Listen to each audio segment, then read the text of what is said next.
What's up, Earth Rockers? It's your boy Shovatar, and we're almost to the end. This is my second Maria no damage video. This time we'll be taking the alternate route, seeing all the alternate levels, and fighting all of the alternate bosses. Um, so, fun little story. This is, as I've mentioned in the previous video, this is like the second set of no damage videos that I've recorded. The first one I did on a save file that was already completed, meaning that there weren't any cutscenes, you didn't have to rescue any maidens. And with that first batch, I did the Richter no damages first, and those took a very long time. Like, I would say, at the very least, like 12 hours of actual recorded attempts, and then a lot more than that of practice without recording. With Maria, I remember that when I started doing the Maria no damages, the alternate route no damage that I did took me about like 2 hours. I want to say it only took me like 3 or 4 attempts to get it, which was very gratifying after how hard the Richter one was. Maria is this game's easy mode, and the alternate route is, in my opinion, easier to no damage than the main route, partially just because it's faster. That's actually a pretty big factor, because the quicker it's over, like, the less time you have to play, not perfectly, but well enough to not get hit. However, a frustrating element of the alternate route is this first boss here, because his positioning is pretty random. He always does the same attacks, but he'll do them in different places. And my strategy is to...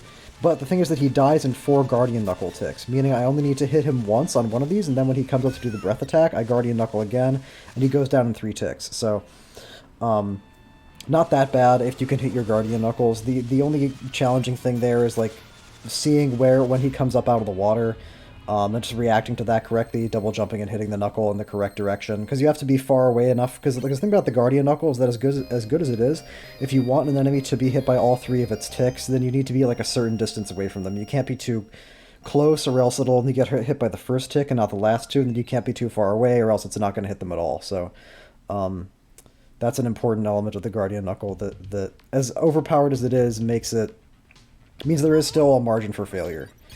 So... that's the alternate level 1 boss. Alternate 2, the bridge, is pretty easy. There's a couple things here that can trip you up, but Maria can take... when I did this level on Richter, there's the pathway from alternate 2 to alternate 3. Richter has to go to a section that Maria doesn't have to go to, and I'll bring that up when I get to it. These gargoyles are extremely irritating to fight. I don't know if I really mentioned that in the Richter video, but you basically want to try to hit them as soon as they spawn, because they're programmed to, like, auto-dodge out of the way of a lot of your attacks. Like, right there, I hit that guy right when he spawned. With this guy, I just don't even bother trying to kill him if he's behind me, because usually he'll just fuck around for long enough that I can barely escape before a fireball hits me. So this part right here, when I was doing the Richter mode videos, Richter has to go up those stairs and then fall down further along the level to get on this path. Maria, because she can double jump, just goes across all these platforms, and it's over super, super fast. So that's actually a pretty important distinction. Another thing that makes the alternate route easier is that the bosses generally are a lot easier, I would say, especially with how I play them. In the main route, there are 2 big hurdles for Maria to deal with, in my opinion, which are the Dullahan, which there's a you can screw up the Dullahan fairly easily, and then the death fight is the big one, where you either go for a consistent kill, which kind of like you have to hope that the scythes spawn in a place that's cooperative, or you try to fight him conventionally and it's even more risky. So this boss here is pretty easy if you abuse Guardian Knuckle, because as you can see, Phase 1 goes down super fast. Phase 2, I actually am going to have to use... I think I hit him with 1 or 2 dragons, and then I finish him off with the Guardian Knuckle, because I need to... I don't want to rely on having to hit all 3 ticks there, which is what I would have to do if I used any fewer dragons than that, because he still moves as he's taking damage from the Guardian Knuckle, so if I'd only hit him with 1 dragon, I don't think he would have stayed in place long enough to get hit by the 3rd tick of Guardian Knuckle, and then single Guardian Knuckle to take down Phase 3, so that boss is pretty tricky on Richter, just because he has a lot of health, and because he's pretty evasive, because some of his attacks are kind of hard to dodge. But on Maria, if you abuse Guardian Knuckle, he just gets shredded. And this is why Guardian Knuckle is so important, because that was a boss that, before I was using Guardian Knuckle as liberally as I'm doing in these runs, I was using the dragon a lot more. And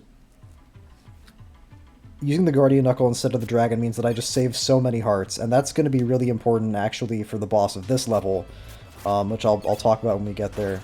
This part right here with the big ghost enemy coming down, I remember watching a speedrunners don't do this. They do something faster, but I don't really get how they pull off the faster kill, because that little sequence right there that I did was like the fastest way that I could figure to safely do it. Because the thing is that big purple ghost, it's not as simple as just jumping up towards him when he shows up, because he knows how high up you are, and if you try to jump up towards him, he'll also float up and he'll keep his third eye off of the screen so that you can't hit it. That's why that guy's tricky to fight and tricky to kill, because he kind of tries to avoid you.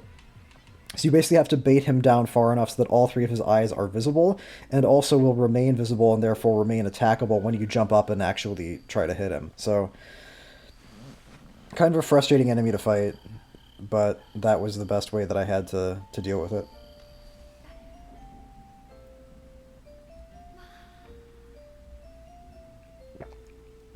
Just like with the Richter videos, here I'm going to be going out of my way to rescue both ladies, which on level 3, on alternate 3 rather, is not a problem, but when I get to alternate 4, it's going to be. I like this cutscene, this is funny.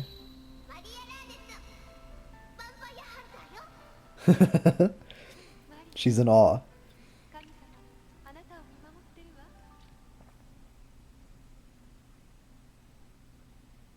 Hearts are more plentiful in general in the alternate route, which is also going to make a difference later on in the run. Those guys are pretty scary, but like a lot of things, they go down in one knuckle. Hitting that skeleton is actually pretty tricky. I don't know if you saw that in that footage because of how fast it was, but the first bird actually didn't hit him. It was the second bird that hit him when I was literally like right next to him, where if I hadn't thrown a bird on exactly that moment, I would have jumped right into him. So that was kind of... I don't think that was a really smart way to fight him, because it kind of had a pretty slim margin of error. I don't really know why I didn't take a safer approach, which would probably be to just wait for him to jump and then stay in place and then jump and intercept him instead of jumping towards him, but oh well. So the Together is a really random, really dangerous boss, very tricky for a no damage, but because I have so many hearts saved up, because I've been using the Guardian Knuckle so much, he can go down in the single dragon item crash. So much like I did with the werewolf on level 2 in the main route video, this is a boss that I fight him by not fighting him. And I can tell you from copious experience with the Together boss that not doing that complicates the route significantly. The thing is that the Together does go down in 2 Guardian Knuckles, but you have to hit them really fast if you want to kill him before he ever gets off his fire attack, which is an attack that's pretty hard to dodge. And then after he gets it off, he can teleport around. He can do a bunch of things that'll fuck you over, but 1 dragon item crash and it's not a problem. So now we're in my least favorite level in the whole game. As with many things, Maria makes it a lot more bearable. With Richter, I went out of my way to kill all these birds. I don't bother doing that on Maria, because Maria can actually outrun them. I know where everything's going to be, and I know how to react to the frogs, so if I just stay moving to the right the whole time, I'll get to the gate before the birds can ever actually catch me. So that just significantly simplifies the run, or simplifies that stage. It means that I don't have to worry about, God forbid, spending, dragons to kill them, which would be a big expenditure of hearts that I don't want for reasons I'll get into towards the end of the game. This part right here with the skeletons is random. The skeletons just kind of show up when they show up, but if you auto roll after you get through all the frogs, then you'll actually roll underneath the skeletons as they show up and try to drop on top of you, if you're auto rolling like that. When I say auto roll, what I mean is because the way that Maria's roll works is you hit down and A, and then if you down and then hit turbo, and then turbo A, just hold the button down, she'll roll as fast as she possibly can. And doing that is a good idea until it isn't. Sometimes there's some situations in the game where you would want a turbo roll, and then there's some where you'd want to do it manually, just to give yourself more time to react to things that might show up.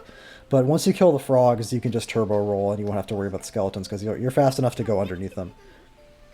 So this lady is pretty far out of the way. She's kind of the biggest complication that choosing to rescue the maidens creates in any of these routes. But Maria, as always, is better equipped to deal with the things that you have to go through than Richter is. Specifically, the cavern section I just went through with all the fishmen. The fact that she can double jump, the fact that she can attack while moving, so you don't have to like if a fishman is gonna pop up in front of you, you don't really have to worry about like having the time to queue up a whip swing. You can just like bird him.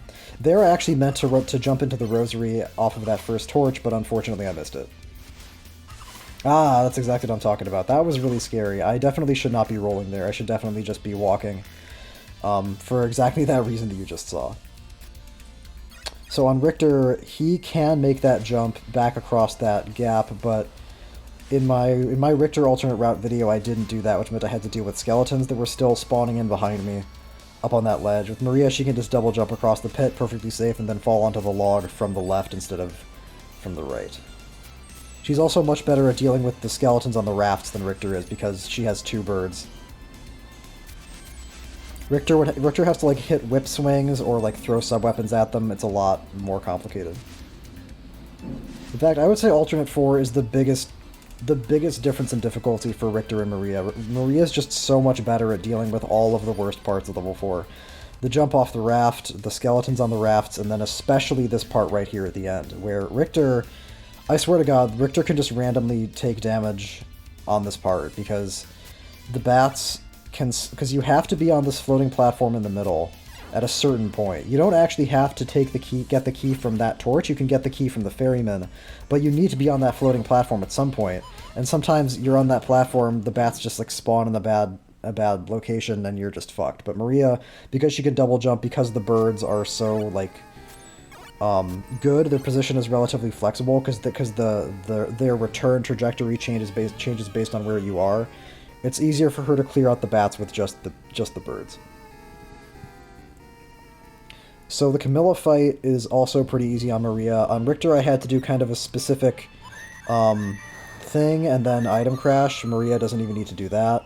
Just a single knuckle, and then it's almost dead except for a few last pieces of health that I use the birds to clear out. And something that's interesting about the alternate route bosses is that I feel like a lot of the alternate route bosses have less health than the main route bosses. I feel like Camilla has less. The Dog-Ether definitely, I feel like, has less. I don't know what the numbers are exactly. The Bone Golem has a fucking ton of HP. But he's kind of the big exception.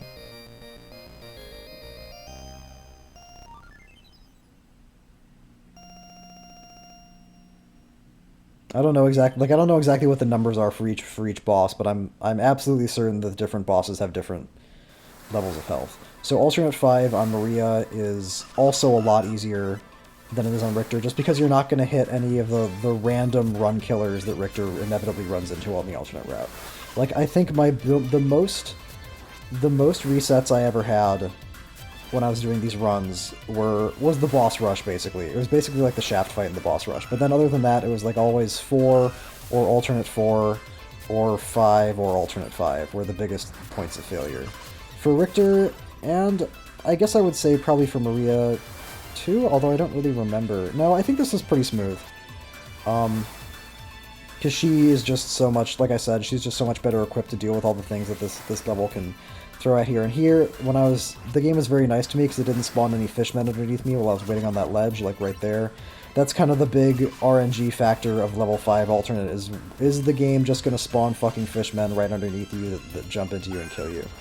Usually the answer is no. Sometimes the answer is yes. If you're curious to know what that lower route is, I think I went down there once, and it's just like a bunch of fucking floating platforms while Medusa heads keep spawning and trying to kill you, so I don't know, man. Maybe it's faster, but that sounds like hell. That sounds like Castlevania hell. That was kind of risky, actually, to go for the knuckle there, because if I had hit that too early and it hadn't have killed that, and it like missed that brown knight somehow, then it could have charged me and hit me. That was a pretty safe knuckle on the Great Knight, because these guys just have to die super fast. So it's worth a little bit of a risk to kill them as quickly as possible before they start revving up any combination attacks. This part on Richter is like a test of can you intercept the eyeballs properly. On Maria, it's just a test of can you turbo roll. Although this part actually goes very wrong at the end and gets really scary. So that's why the knuckle is risky. It's because, oh my god, I barely dodged that axe. It's because sometimes enemies just fucking move out of it, like that knight did. I guess I should have gotten a little bit closer so that if he did back up, he would have still gotten hit by the last tick of the knuckle, but that's not what happened. So because I'm using the knuckle so much, I now have enough hearts that I can just kill these guys without worrying about it. I don't have to, I don't even have to item crash, which I have to do on Richter to kill them. And even though, like, Maria's really good at killing Medusa heads, there's just no reason... I'm not on a time limit, so there's no reason not to just clear those guys out safely and just get through that part as quickly as I possibly can. Now, this next part is very strange, because I would expect myself to item crash here, and I think it was a thing where I decided that if I felt like I was losing control of the situation, if I wasn't, like, intercepting the Medusa heads the way I meant to be, then I would item crash to finish off the knight, but I wouldn't necessarily, like, do it every single time. And also, the bird item crash is a little bit tricky, because when it ends, you're kind of, like, just left to your own devices. Like, you fall down onto the floor, and then, like, kind of where you fall is where you fall, and sometimes it doesn't, you can, like, end up in a position you don't want to be in, because there's a little bit of a gap in time between the fireballs summoned by the Phoenix disappearing and then you landing, which is enough time for like a Medusa head to spawn and start coming at you, so if I felt like I wasn't handling the knight properly, I would have item crashed. Do I hit the bat? I hit the bat, perfect. That's exactly what I want to do, and that's not too risky, because if I fuck up that knuckle, I can just like throw a dragon to intercept fireballs. That's kind of the key to this whole like boss rush Guardian Knuckle strat, is like what can I do easily and what can I do without like taking any major risks. And the bat I can just kill easily. Now the mummy I mentioned in my last video is the biggest risk in the boss rush, because if I fuck up the knuckles somehow, then he can do an attack that's really hard to dodge. Here I have literally full hearts, so there's no reason not to just erase that potential for failure and just drag an item crash to kill him. There's really no better use for that in my opinion. And the reason I have so many hearts is because I'm just using the knuckle all over the place, and barely using sub-weapons. Now this shaft fight, I remember the shaft fight going kind of strangely, so let's see what happens. I think he doesn't give me the good teleport. I think he teleports to the right this time, and then something like goes wrong. So let's see what happens. I think I hit him. I hit 2 ticks on the first one. Yeah. And then... Okay, right, that's what it was. So, it didn't end up really being a big deal. But what happened there was that I was expecting that when he goes to the left... Okay, there's the good shaft teleport and the bad shaft teleport. If he teleports to the left, then it's a simple matter of Guardian Knuckling him again, then Guardian Knuckling him a third time when he teleports back to the middle, and then he's dead. If he teleports to the right, my plan is to roll twice and then walk up to him. And while I'm walking up to him, because if Shaft is left to his own devices for long enough, he'll start queuing up the Fire Orb attack, which is his first attack. So my plan is to just walk up to him slowly enough that by the time he's in Guardian Knuckle range, that's what he's doing. He's revving up the Fire Orb attack, and while he's doing that, he'll just stand there in his animation. He won't teleport away. So you can just hit him with 2 more Knuckles, or however many more Knuckles you need, and he dies. But there, I got to him like too fast, pretty much. He wasn't queuing up the Fire Orb attack when I thought he would be. So instead he just teleported back to the middle of the room, and I had to adjust. Still not a big deal, but not exactly how I planned it.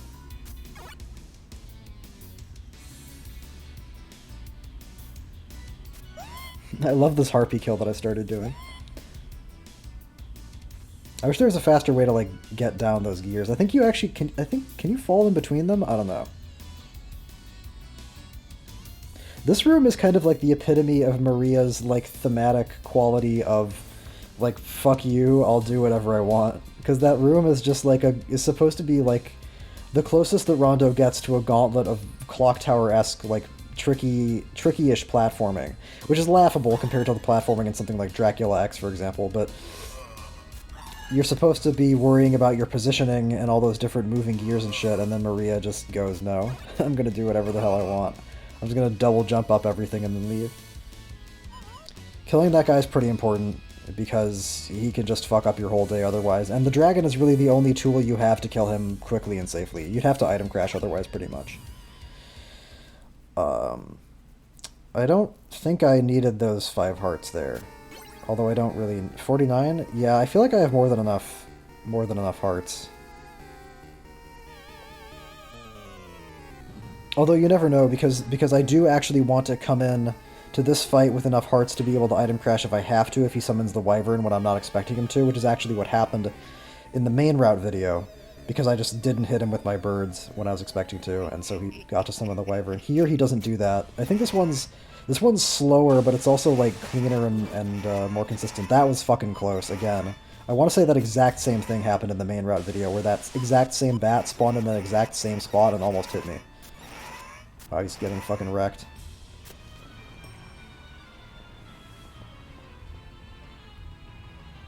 That was only like 7 hearts, too.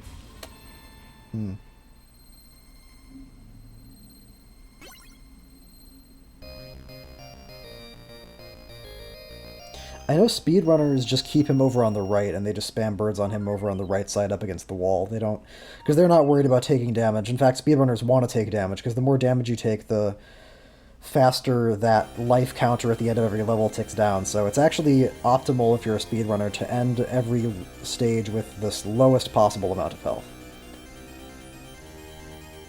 So this Dracula fight is going to be a little bit cleaner than the one in my main route video. I actually do still do something in this footage that I thought I would have learned not to do, but I guess not. Something that I didn't really mention before is that Maria is so small that if she's close enough to Dracula, she can actually duck, and then the fireballs will always go right over her. So I'm not relying on the birds to intercept the fireballs when that happens. It just kind of happens sometimes. So yeah, I item crash to avoid his magma ball attack, just to erase like every possible risk. But there, I want to say I did it a little bit earlier than I did it in the main route video, because in the main route video I item crashed and then I almost got hit by his next volley of 3 fireballs when the crash ended. Here I made sure to do it a little earlier to make sure that I had time to land back on the ground and duck before he shot his next fireball. That was a slightly slow Dracula kill. Basically, for Phase 2, I mean, it was a very slow Phase 1, but then for Phase 2, kind of the difference between a fast or a slow Phase 2 is does he get the chance to leave the ground. If you kill Phase 2 of Dracula while he's still standing on the floor, then you did it pretty fast. If he has the time to jump, then you did it kind of slow. And I don't know what exactly... I mean, obviously what dictates that is how much damage you did, but I don't necessarily know what I did differently there that I didn't do in the main route. I guess it probably has to do with not overlapping damage from the red birds and the white birds, because like I said in my main route video, one of the things about Rondo of Blood is that enemies can't take damage from like 2 things at the same time. So if you throw a subweapon and then whip an enemy at exactly the same time the subweapon impacts them, like it's not going to get hit by both things. It can only be one or the other.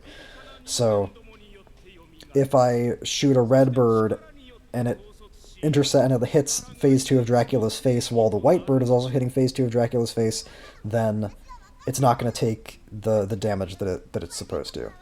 And Guardian Knuckling there is just not like worth it, and it doesn't make any sense. Guardian Knuckling during Phase 1 is also not worth it because, for one thing, it leaves you vulnerable to getting hit by the fireballs, and for the second thing, he only gets hit by 1 tick. I don't know what it is exactly, but it seems like he never stays put long enough to take more than like 1 or 2 ticks of Guardian Knuckle, which is not optimal, even for speedrunning. Speedrunners just kill him with the regular white birds.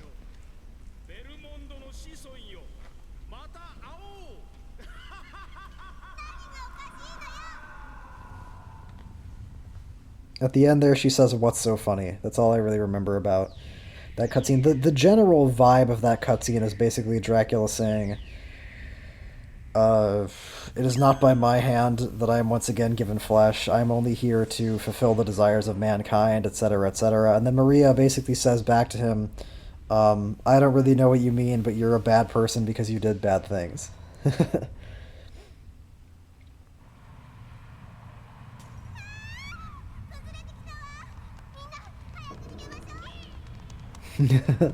Little cat noise, little animal noises. So like I said before, the alternate route is definitely easier than the main route on Maria, which I would say is the opposite of the case for Richter, which harkens back to something I talked about in some very, very old Rondo of Blood videos, which I might unlist because they're actually kind of like really bad, and the aspect ratio is all fucked. You like can't see what's going on. But Something I talked about in those older videos was how the alternate route kind of feels more like it's made for Maria, because there's more opportunities for Maria to really take advantage of her advanced movement. Like to take the level 2 shortcut, for example, to level 3, the raft ride in alternate 4, and then the part with the bats and the key before the Camilla fight. There's just a lot of spots where Maria just effortlessly solves problems that are a huge issue for Richter. So I don't know if the alternate levels were necessarily explicitly designed with Maria in mind, and I don't know if they were explicitly designed to be harder or easier. They definitely seem harder to me on Richter, and then roughly about as difficult on Maria, but they're over faster. That's kind of the important part. For a run like this anyway, or for any kind of challenge run. So that's the alternate route video. This is almost going to be the last Castlevania video that I post. I have one more coming up for you guys after this, and it's very special. My interest in Rondo of Blood, my interest in this classic Castlevania games did kind of like... I watched some speedruns just to get like a handle on like what the most advanced techniques were, and that was really important because watching speedruns taught me how important the Guardian Knuckle was and how useful it was, because I just didn't want to deal with it, basically. I didn't want to bother learning the input combo, because I've historically been really bad at those, but it was worth it to use. It was worth it to learn how to do it for the very, very low failure rate. I'm glad that I did that. So why am I bringing up speedrunning? Well, keep your eyes peeled for the next video I post, and you might just find out. Until that day comes, hang in there and keep on Earth rocking.